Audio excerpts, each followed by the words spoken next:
영아 2명을 살해하고 시신을 냉장고에 수년 동안 보관한 친모에 대해서 경찰이 살인죄 그리고 사체 은닉죄를 적용하기로 했습니다. 친모는 자필 편지를 통해서 남은 3자녀 때문에 자수하지 못했다고 주장했는데요. 변호인을 통해서 자필 편지를 공개한 친모의 심리 상태는 무엇인지 전문가와 분석해 보겠습니다. 이수정 경기대 범죄심리학과 교수 연결되어 있습니다. 교수님 나와 계시죠? 네, 안녕하십니까? 네, 안녕하십니까. 저희 수원 영아 시신 사건 짚어보기 전에 오늘 나온 사건 짚어보겠습니다. 거제도에서 발생한 사건인데 일단 태어난 지 5일 된 아이를 암매장한 사건이었습니다. 구체적으로 어떤 사건이었습니까? 네, 일단 20대 여성과 30대 남성이 결국은 이제 아이를 출산을 했는데요, 병원에서. 그런데 이번에 이제 뭐 병원 기록을 중심으로 해가지고 영아들의 생존 여부를 전수조사를 하고 있는 와중이다 보니까 아마 경찰에 의해서 이 아이가 지금 살아있지 않다라는 사실을 확인을 하게 된 것으로 보이고요. 예. 그래서 아이가 어디에 갔느냐 하니까 결국은 아이가 5일 만에 사망을 해서 그래서 결국은 매장을 했다. 그런 이야기가 되겠고요. 그래서 지금 입건이 되어서 조사를 그 경위에 대해서 조사를 하기 시작한 것으로 보이는데 예. 지금 이제 이 부분은 아이가 뭐 닷새 만에 이제 어떤 적극적인 노력을 하지 않았음에도 불구하고 사망을 했다. 이건 사고다. 이런 주장인 것으로 보입니다. 예. 그러니까 이 부부 지금 주장이 들어와 보니까 아이가 이제 숨져 있었다. 그리고 지금 화장할 돈이 없기 때문에 영아를 야산에 묻었다라고 주장을 한 거잖아요. 전문가 입장에서는 이 사건 지금 어떻게 보고 계십니까? 근데 이 사건이 좀 경위가 좀 문제가 있어 보이는 게 원래 영아들이 태어나면 병원에서 주의를 일단 먼저 친모에게 주의 예. 당부 말씀을 합니다. 병원에서.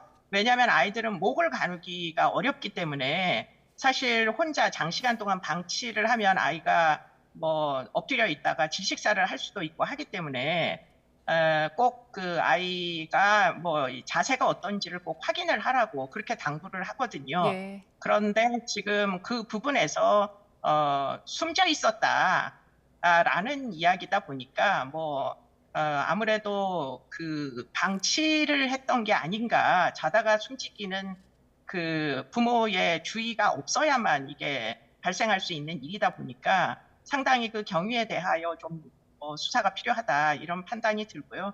그러나 이제 아마도 두 사람의 경제적인 상황은 꽤 어려웠던 것으로 보입니다. 예. 그렇기 때문에 만약에 혹시라도 무슨 어떤 질병에 의한 돌연사나 이런 것들이 있었다면 그렇다면 지금 살해 가능성은 낮아지는 것이기 때문에 뭐 어린 이 영아에 대하여 지금 부검을 통해 가지고 사인에 대해서 일단은 먼저 명확하게 밝힌 다음에 지금 이 부부의 진술이 진정성이 있었던 것인지 여부를 판단해서 사건화를 할지 말지 결정을 해야 될 것으로 보입니다. 예. 일단은 장례를 치룰 만한 경제적인 비용이 없었다 이런 주장이라서 아무래도 그럼에도 불구하고 사실 사망 신고나 출생 신고나 이런 것들은 일단 다 해야 되는데 예. 왜 그런 것대로 이루어지지 않았는지 여부에 대해서도 경찰이 좀 수사를 해야 될 필요성이 있다고 보입니다. 예, 알겠습니다. 자, 그리고 저희 태어났지만 출생 신고되지 않은 채 냉장고에 보관됐던 수원 냉장고 영아 시신 사건 짚어보겠습니다. 오늘 친모가 검찰에 구속 송치됐는데 혐의가 원래는 영아 살해죄였는데 살인죄 그리고 사체 은닉죄로 변경이 됐죠. 일단 범행 혐의가 바뀐 거에 대해서는 어떻게 판단하세요? 그러니까 살인이라는 죄가 성립하려면 살인의 고의가 인정이 돼야 되는 거거든요. 예.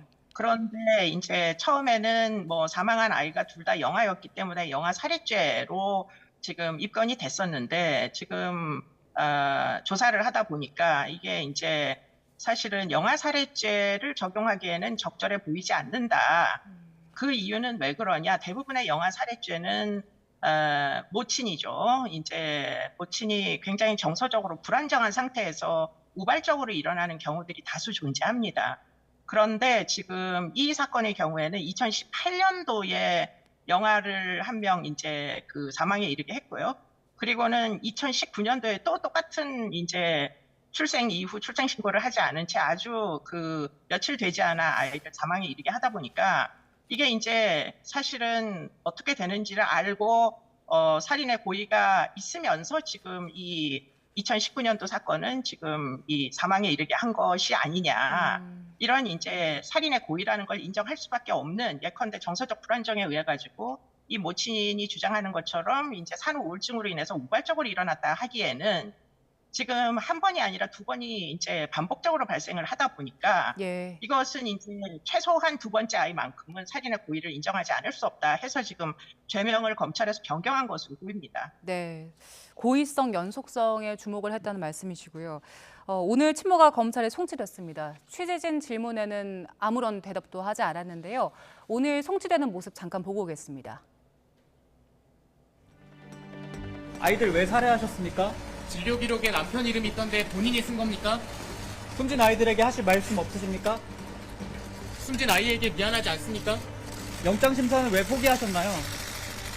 숨진 아이에게 할 말 없습니까? 정말 하실 말씀 없으신가요? 네, 오늘 친모가 지금 보신 것처럼 머리에 검은색 외투를 뒤집어 쓰고 있어서 이제 다 모습을 가린 상태였습니다. 오늘 친모가 구속 송치되는 모습 어떻게 보셨습니까? 글쎄요. 한마디도 하지 않은 게 뭔가 자신의 잘못을 심각하게 이제 여기고 있는 거 아닌가 이런 생각이 드는데 사실 어저께였나요? 친모가 이제 본인이 그와 같은 일을 한 이유에 대해 가지고 사실 변호사를 통해 가지고 그 편지를 언론에다 공개를 했었습니다. 예. 그러다 보니까 이제 공개의 의지가 있었었는데 지금 언론사에서 이제 마이크를 들이대자 아무 말도 하지 않은 건 사실은 조금 의외다. 왜냐하면 편지를 공개하는 데는 무엇인가 본인의 행위에 대해서 변명을 할 법도 한데 지금 현재는 전혀 한마디도 하지 않아서 그러면 그 상황이 굉장히 심각하다는 거를 이제는 깨달은 것이 아닌가 이런 생각이 듭니다. 네, 편지 얘기를 좀 해볼게요. 그 편지를 보면 원래는 자수를 할 생각이었다라는 얘기를 했는데 셋째 아이가 조금 더 크면 자수를 할 생각이었는데 못하고 있었다라고 주장을 했습니다. 이 주장에 대해서 교수님 어떻게 들으셨어요? 한편으로 이제 저도 이제 아이를 키우는 엄마이다 보니까 그 마음이 어떤 마음인지 대충 짐작이 될 듯도 합니다. 아이들이 그래도 학교를 들어가야 부모 손을 좀 덜 타게 되는 어떤 시점이라는 게 있기 때문에 지금 그런 얘기를 구구절절히 자신의 입장을 대변하는 것으로다가 이렇게 적어 나간 것이 아니냐. 또 아이들이 3명이나 있다 보니까 예. 그 3명에 대해서 하는 친모로서 어쩔 수 없는 걱정, 염려 이런 부분이 지금 그 경위서 안에는 충분히 적혀 있다고 보이는데요. 그런데 문제는 지금 이제 그 아이들만 문제가 아니라 예. 사실은 이 사망한 아이들에 대하여서도 사실 모친으로서의 충분한 책임감을 느껴야 되는데 그런 부분은 지금 편지에 충분히 적혀 있지 않아서 그러면 지금 이런 이제 그 두 아이의 사망에 대한 충분한 반성이 과연 있었던가 하는 부분에서 이 편지는 상당히 좀 뭔가 좀 이렇게 불충분하다 이런 생각들을 많이 하게 됐습니다. 그래서 어찌 되었든지 간에 영아를 둘씩이나 그렇게 살해한 부분에 대해서는 지금 책임을 면치 못할 상황이다 이런 생각이 듭니다. 네. 예, 이 편지가 충분하지는 않다는 말씀을 하셨는데 그 편지 후반부 보면 아이들 또 가족들에 대한 신상털기에 대한 걱정을 좀 하더라고요. 신상털기는 하면 안 되겠죠, 교수님? 당연히 절대 해서는 안 될 일이고요. 지금 그와 같은 개인정보보호법상에도 지금 이 아이들의 정보가 노출이 되는 것은 충분히 처벌을 받을 수 있는 여지가 있기 때문에 매우 주의를 좀 해주셨으면 좋겠다라는 생각이 들고요.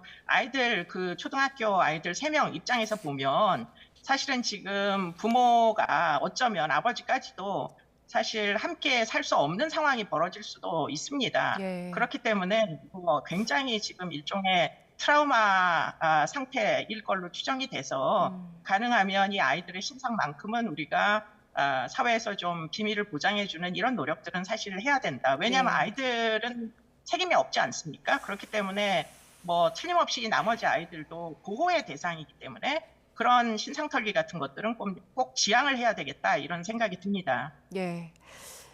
편지 두고 누리꾼들 반응이 좀 엇갈렸습니다. 일단 이런 살릴 방법이 있을 텐데 뭐 시설로 보내는 방법도 있고 베이비박스도 있을 텐데 이런 걸 찾아보지도 않고 이렇게 얘기하는 건 말도 안 되는 변명이다 이런 반응이 있는가 하면 산후우울증 겪어보지 않은 사람은 모른다 이런 주장도 있거든요. 교수님께서는 지금 이렇게 엇갈리는 누리꾼들의 반응은 어떻게 읽으셨어요? 산후우울증 뭐 있을 수 있죠. 실제로도 뭐 정신질환 중에 산후우울증에 해당하는 우울증 증세는 충분히 존재하는 것이기 때문에 그런데 문제는 산후우울증이라고 해서 지금 자신이 낳은 아이에 대한 책임이 사라지는 것은 사실 아니거든요. 예. 그렇기 때문에 산후우울증은 산후우울증이고 아이의 복지를 고려를 해야 되는 책무는 그렇다고 증발하는 것이 아닙니다. 그렇기 때문에 지금 뭐 산후우울증이라고 지금 이와 같이 영아를 둘씩이나 아이들을 살해한 이 부분에 대해서 면책을 하기는 일단 불가능하다. 이런 생각은 들고요. 네. 더군다나 지금 2019년도 살인 사건은 사실 경위가 어떻게 될지를 예상하고 벌인 일입니다. 왜냐하면 2018년도에 이미 살인 사건을 경험했던 적이 있기 때문에요. 그렇기 때문에 지금 살인죄로 죄명을 변경한 부분에 대해서는 뭐 논쟁의 여지가 없지 않겠느냐 그런 생각이 듭니다. 네. 그렇기 때문에 뭐 산후우울증으로 인한 우발적 사례가 한 번으로서 충분히 뭐 이해가 되는 것이지 두 번이라고 하면 그건 더 이상 변명의 여지가 없다 이런 생각이 들 정도로 지금 이제 편지 안에 있는 내용들이 좀 너무 이 자기 방어적이기만 하다 이런 생각들을 좀 갖게 만드는 지점들은 있는 것이죠. 네. 그리고 사실 남편도 어떻게 5년 동안 모를 수 있었을까? 이 공모 가능성에 대한 이야기가 많이 나왔었는데 결국 오늘 경찰이 증거가 발견되지 않았기 때문에 남편은 무혐의 처분을 내렸고요. 불송치하기로 결정했습니다. 그 배경 어떻게 됩니까? 글쎄, 이 불송치라는 게 적당한 처분인지는 좀 뭐 동의할 수가 없는 분들이 많이 계실 겁니다. 어떻게 한 번도 아니고 두 번씩이나 아내가 임신을 해서 10개월 동안 배가 불러와서 아이를 출산했는데 도대체 남편이 모른다고 지금 주장을 할 수가 있느냐. 또 이 출산이 아니라 낙태를 하러 병원을 갔는 줄 알았다. 이렇게 이제 이야기를 하고 있다 보니까 네. 이게 지금 말이 안 되는 거 아니냐 이러한 이제 입장인데요. 그러나 경찰이 그와 같은 지점들을 확인하기 위해 가지고 지금 SNS를 다 뒤졌다고 합니다. 네. 그런데 SNS 상에 이 두 사람이 서로 주고받은 내용 중에 지금 출산과 연관된 내용은 어디에서도 확인하기가 어려웠다는 거고요. 지금 병원을 퇴원할 때 지금 2019년도에 남편이 날인을 했다라는 부분도 지금 남편이 직접 가서 병원에 가가지고 날인을 한 게 아니라 지금 아이들의 모친이 남편의 이름을 날인을 한 걸로 그렇게 지금 확인이 되고 있어서 지금 남편을 결국에는 불송치할 수밖에 없었던 이유가 아니냐 이런 이제 생각이 들고요. 그러나 또 한편으로는 아마 초등학교를 다니는 큰아이들 3명에 예. 대한 보호의 책무도 사실은 부부가 모두 이제 입건이 되거나 구속이 되면은 결국에는 사실 이제 보호를 할 수 없게 되는 거잖아요. 그렇기 네. 때문에 두 사람 중에 한 사람이라도 양육의 책임을 지게 하기 위해서 결국은 경찰에서 불송치의 판정을 내리게 된 거 아니냐 이런 짐작을 하게 됩니다. 네. 교수님, 그리고 오늘 출생통보제 조금 전에 국회 본회의 통과했잖아요. 이게 1년 뒤부터 시행이 돼서요. 그러면 1년 동안은 공백이 생기게 되는 건데 그동안의 아이들은 어떻게 보호할 수 있겠습니까? 당장의 대책 같은 거 없을까요? 출생통보제를 1년 후에 시행한다는 얘기는 예컨대 지금 그런 조치를 위반했을 때 처벌을 1년 후부터 하겠다 이런 이야기이거든요. 예. 그렇기 때문에 지금 그 전에라도 지금 전산 시스템을 공유토록 지자체와 노력을 해서 어떻게 해서든 통보를 전산적으로 할 수 있도록 이런 노력들을 하는 것은 사실 노력을 안 하고 있다가 1년 후에 하겠다 이런 얘기는 지금 전혀 아닌 걸로 보이고요. 지금 당장 병원마다 이제 출생을 신고하는 시스템이 약간씩 다르답니다. 그게 어떤 뭐 전국적으로 공통된 시스템을 운영하는 게 아니기 때문에 그래서 그런 이제 병원이 가지고 있는 전산망부터 지금 통일을 하는 방식으로 지금 노력을 하겠다고 발표를 했기 때문에 아마 뭐 얼마 안 돼서 지금 일단은 출생을 통보하는 비공식적인 시스템은 가동이 될 것이다. 이런 기대를 하게 됩니다. 예. 저희 그리고 다음 사건 짚어보겠습니다. 부산 돌려차기 사건 짚어볼 텐데 그동안 그 피해자가 가해자의 보복 발언으로 좀 공포심을 느낀다는 보도가 있었잖아요. 그런데 지금 구치소에 수감 중인 가해자에게 가장 무거운 징벌, 금치 30일을 받았다고 하는데 어떤 배경에서 내려진 겁니까? 네, 뭐 구치소 안에 있으면서 지금 굉장히 많은 이제 피해자에 대한 앙심을 그 주변에 있던 동료 수감자들한테 이야기를 해서 그 동료 수감자 중에 이제 불구속 상태로 재판을 받게 되는 사람들이 사회로 나와가지고 결국 지금 이 돌려차기를 한 사람 어떻게 표현해야 될지 모르겠는데요. 이 피의자가 지금 이 피해자에 대하여 앙심을 품고 해코지를 하려고 한다라는 이야기들이 계속되고 있다 보니까 예. 그냥 둘 수가 없다. 이런 이제 판단을 하고 구치소에서 이제 금치 한 달에 대한 처분을 내린 것으로 보입니다. 금치 한 달은 지금 이렇게 징계를 받는, 징벌 받는 이제 종류가 한 14가지 정도 되는데요. 그 네. 중에서 가장 긴 이제 처분이 되겠습니다.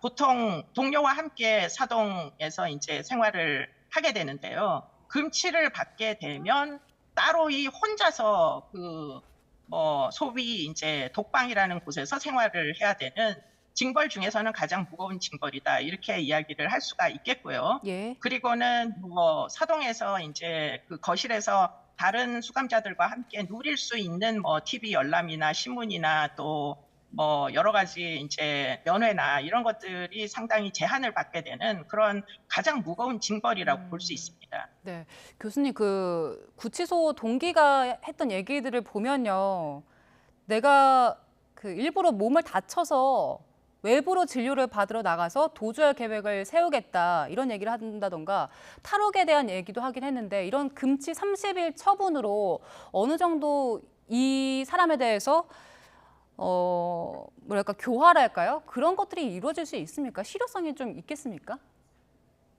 그러니까 교화를 글자 그대로 이해하기는 좀 어려워 보이고요. 교화가 금치 30일로 이루어지겠느냐? 뭐 그랬으면 이 사람이 전과 18번까지 애시당초에 되지를 않았겠죠. 예. 그런데 이제 그와 같은 이제 금치를 내리게 되면 교도소 안에서는 굉장히 심각한 구치소 안에서는 그 어떻게 보면은 징벌이다 보니까 아마 제지력은 갖게 될 겁니다. 함부로 내가 이렇게 이제 피해자를 위협을 하는 말을 함부로 발설을 했다가는 또 이제 징벌을 받을 수도 있겠구나 하는 그런 생각들 때문에 뭔가 그 행동에 좀 자제력을 발휘하는 그런 노력들은 앞으로 할 것으로 보입니다. 그리고는 또 한편으로는 피해자에 대한 보복에 대하여 사실은 사법제도나 아니면 사회에서 이거를 그렇게 생각보다 쉽게 용인하지 않는구나. 옛날하고 많이 달라졌구나. 이런 생각들을 하게 만드는 게 예. 결국에는 지금 정치의 제일 중요한 목표다. 이렇게 보시면 되겠고요.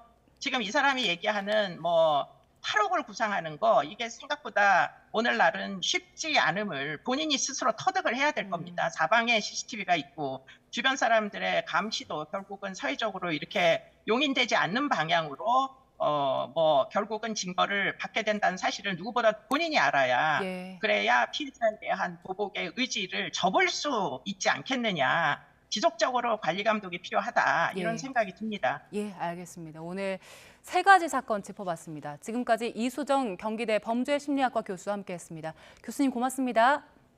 고맙습니다.